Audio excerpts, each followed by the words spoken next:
नमस्कार मित्रांनो, आज आपण आलेलो आहे पुरंदर तालुक्यातल्या काळदरी या सुंदर अशा गावी। तुम्ही जर पुण्यापासून जवळ एक दिवसाचं पिकनिक शोधताय जिथे तुम्ही फॅमिलीला घेऊन येऊ शकता, लहान मुलं वगैरे, तर हे खूप सुंदर असं लोकेशन आहे।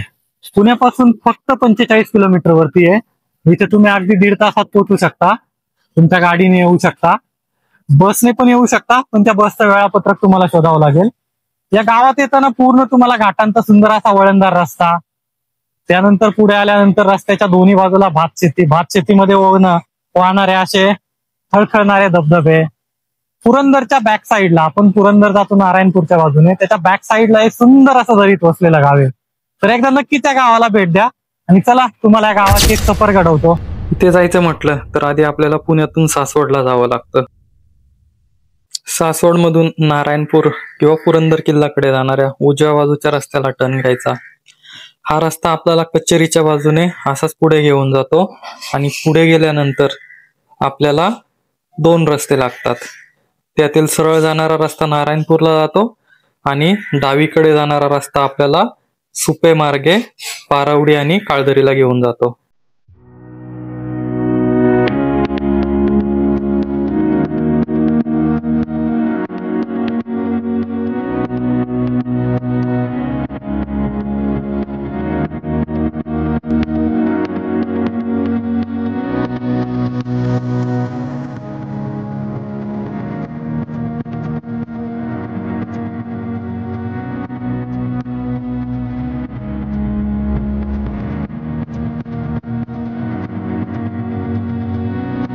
सुपे गावातून आपण पुढे निघाल्यानंतर पानवडीला जाणाऱ्या रस्त्याने मध्ये थोडा वेळ जर तुम्ही थांबलात तर उजव्या हाताला तुम्हाला हा पुरंदरचा नजारा दिसतो। एकदम सुंदर असा पुरंदरचा व्ह्यू दिसतो इथून। पानवडीचा घाट चढून आल्यानंतर पुढे आपल्याला ही पानवडीची खिंड लागते। एकदम निसर्गरम्य अशा ठिकाणी खिंड आहे। तिकडून आपण घाटातून चढून येतो आणि आल्यानंतर इकडच्या बाजूला हा पानवडीकडे जाणारा रस्ता। हा जर रस्ता पाहिला, वळणावळणांचा सुंदर रस्ता आणि इथे ही दरी, एकदम मनमोहक असं दृश्य आहे इथे। इथे येऊन निवांत तुम्ही कित्येक वेळ घालवू शकता।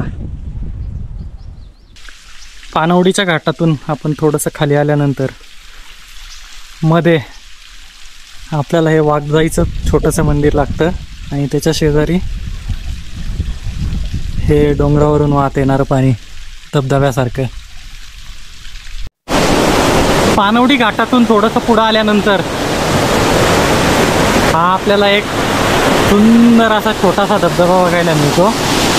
रस्त्यापासून थोडासा आतमध्ये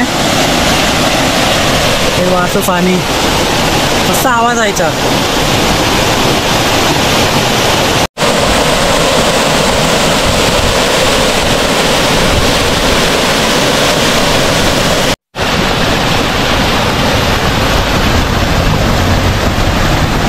सुंदर भाताचं शेत आणि तिथून वाहणारा हा धबधबा, परिपूर्ण निसर्ग दिला आहे इथे। सुंदर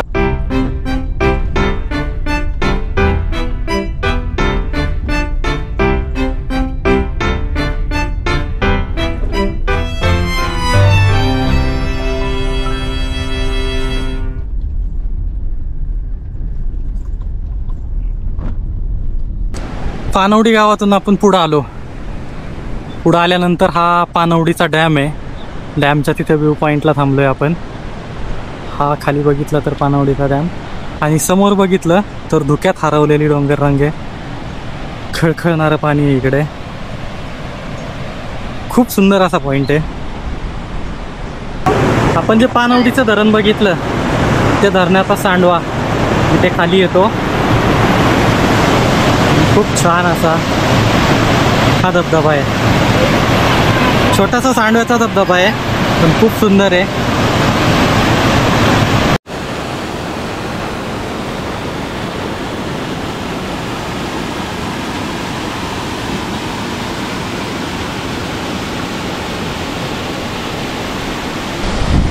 पानवडी धरणाच्या खालच्या रस्त्याला थोडं पुढं चालत आल्यानंतर आपण हा पानवडी धरणातून खाली पडणारा धबधबा, मध्ये रस्ता आहे, तर रस्त्याच्या वरती एक आणि रस्त्याच्या खाली एक छोटासा खूप सुंदर असे धबधबे.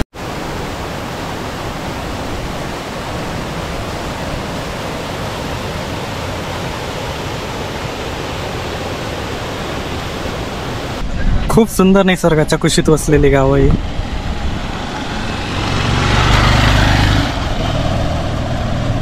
समोर धुक्यात हरवलेला डोंगर.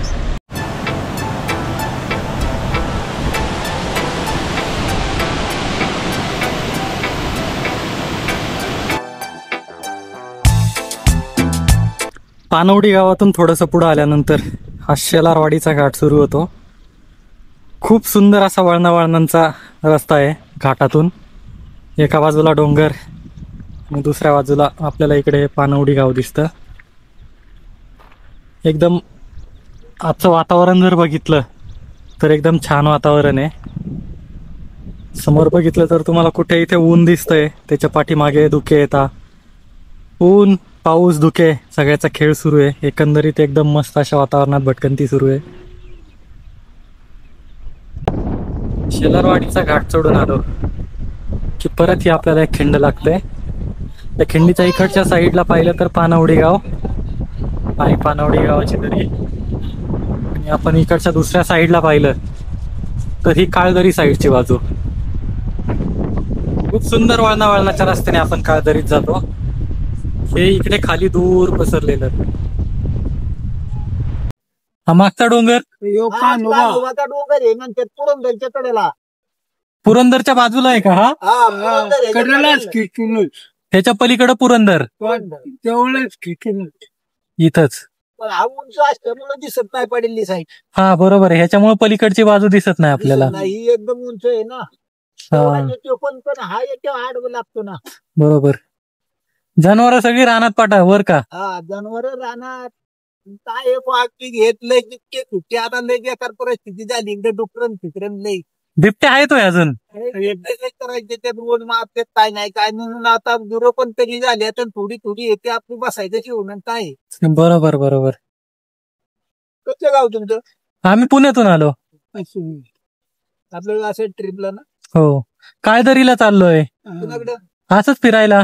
किती लांब इथून काळदरी? 3 किलोमीटर. काय इकडं अजून मंदिरं आहेत का? जुनी मंदिरं काय? नाही, एक मंदिर बघायचं तर तुम्ही बैरवाडीत जायचं, कारदरीत जायचं.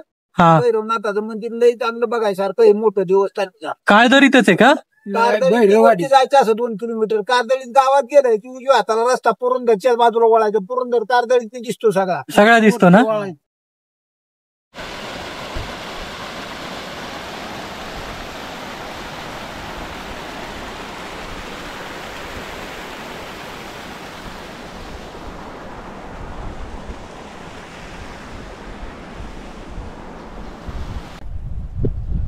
हे इकडच्या बाजूला जे दिसतंय ते काळदरी गाव.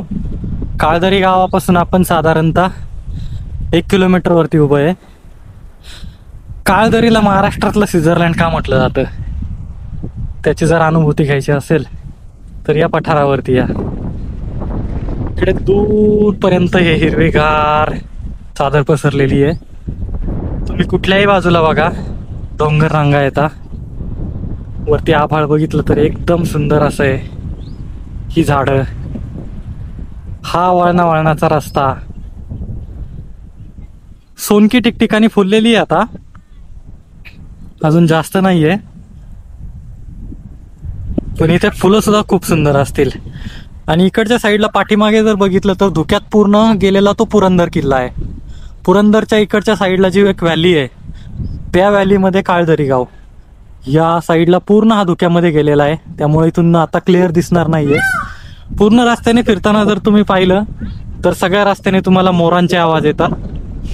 या डोंगरांमध्ये, या जंगलामध्ये खूप सारे मोर आहेत. नक्कीच एकदा व्हिजिट करावं असं गाव आहे. आता आपण काळदरी गावामध्ये पोहोचलेलो आहे. काळदरी गावाच्या बाहेर हा एक बंधारा. त्या बंधाऱ्यातून वाहणारं सुंदर असं पाणी. समोर जे दिसतंय आपल्याला ते काळदरी गाव. गावाच्या बाहेरून हा ओढा वाहतो आणि गावाच्या पाठीमागे धुक्यातला पुरंदर. खूप सुंदर असं ठिकाण आहे. हे पाठीमागे दिसतंय ते काळदरी गाव. काळदरी गावातून आपण एक अर्धा किलोमीटर बाहेर आलेलो आहे. बाहेर आल्यानंतर मध्ये ही जागा मिळाली आपल्याला. छान अशी जागा आहे. इथे जर पाहिले तरी भाताची शेतं, भाताच्या शेतातून खळखळ वाहणारे ओढे. इकडच्या साईडला हा एक डोंगर आणि या डोंगराच्या पाठीमागे जे धुक्यात दिसत आहेत तो म्हणजे पुरंदर आणि वज्रगड हे जोड किल्ले. आणि इकडच्याच साईडला सरळ पुढं आपण या जर रस्त्याने गेलो तर याच रस्त्याने बहिरवाडी गाव आहे. बहिरवाडीतील भैरवाचं मंदिर खूप जागृत देवस्थान मानलं जातं. पुरंदर आणि वज्रगड पूर्ण धुक्यात गेलेले आहेत. आर्मीचे काही घरं दिसत आहेत इथून. जेव्हा पूर्ण वेदर क्लिअर असेल तेव्हा तो व्ह्यू खरंच खूप सुंदर असेल. पुरंदर आणि वज्रगडाचा बॅक साईड व्ह्यू.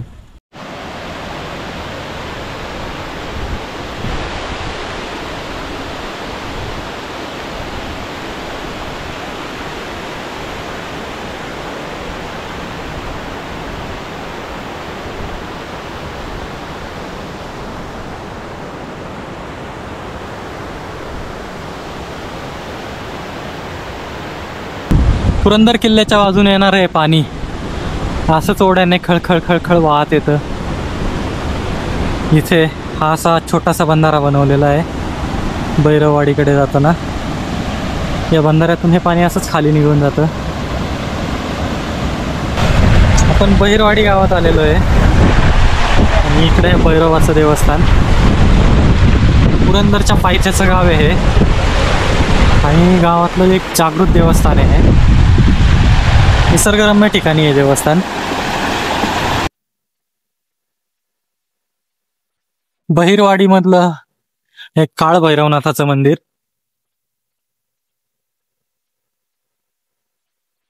नवीन बांधकाम दिसतंय. अगदी पुरंदर आणि वज्रगडाच्या पायथ्याला हे देवस्थान आहे. कदाचित इथे छत्रपती शिवाजी महाराज, छत्रपती संभाजी महाराज यांच्या पदस्पर्शाने ही भूमी पावन झालेली असेल.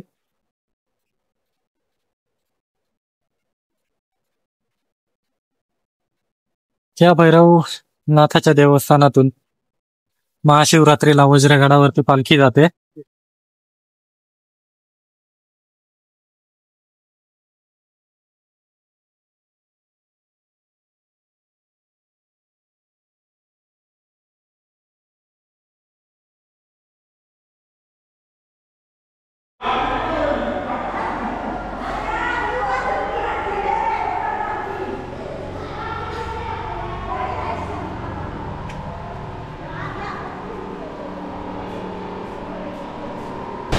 बहिरवाडीच्या मागच्या साईडला आलोय आता आपण. बहिरवाडीपासून जो पुरंदरकडे रस्ता जातो आणि इथं आल्यानंतर खूप सुंदर असा धबधबा आहे. बऱ्याचशा उंचावरून पडतोय.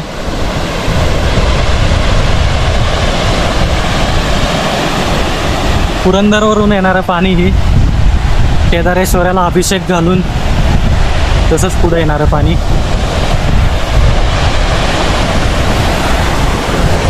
हे असंच भैरवाच्या मंदिराच्या पाठीमागच्या बाजूने पाणी जातंय. वारं सुटलंय खूप जास्त.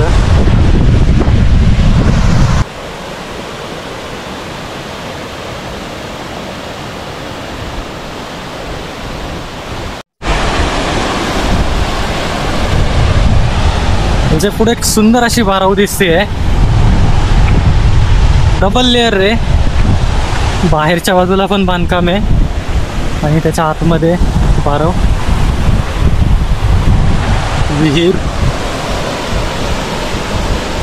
विहिरीचं पाणी खूप नितळ आहे. याच्याच बाजूला हा सुंदर असा धबधबा.